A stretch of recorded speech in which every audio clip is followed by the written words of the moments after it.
In this video, let's quickly take a look at big O time complexity of objects, arrays and their methods. I'm going to assume you're familiar with objects and arrays in JavaScript. Let's start with objects.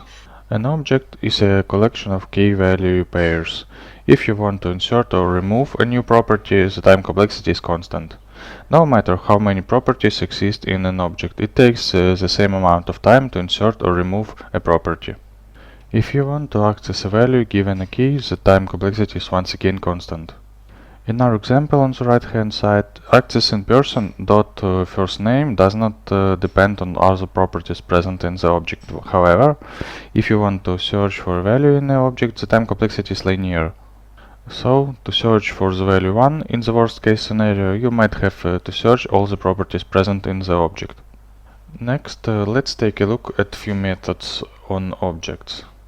Object.keys, which returns an array of all the keys, object.values, which returns an array of all the values on the object, and object.entries all have a linear time complexity.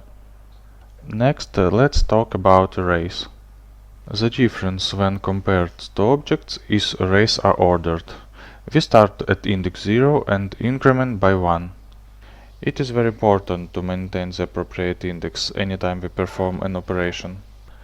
If you insert or remove an element from the end of the array, the time complexity is constant. However, if you insert or remove from the beginning of the array, the time complexity is linear.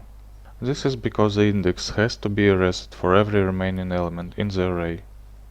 Accessing an element is constant time complexity, as fetching the first element is no different from fetching an element at position 100,000. Searching for an element is still linear time complexity, as the element can be the last one in the array. Given these time complexities, here is a list of the common array methods with their time complexity. Push and pop are constant. Shift, unshift, concat, slice and splice are linear. For each, map, filter, reduce are also linear. And this is very important.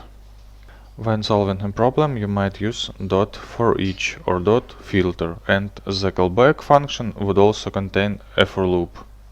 In such a scenario, your time complexity is quadratic and the interviewer might not be happy with that. So, that was a quick overview of the time complexity of objects, arrays and their methods. We are finally ready to start looking at solving a few problems. Let's start with the math algorithms in the next video.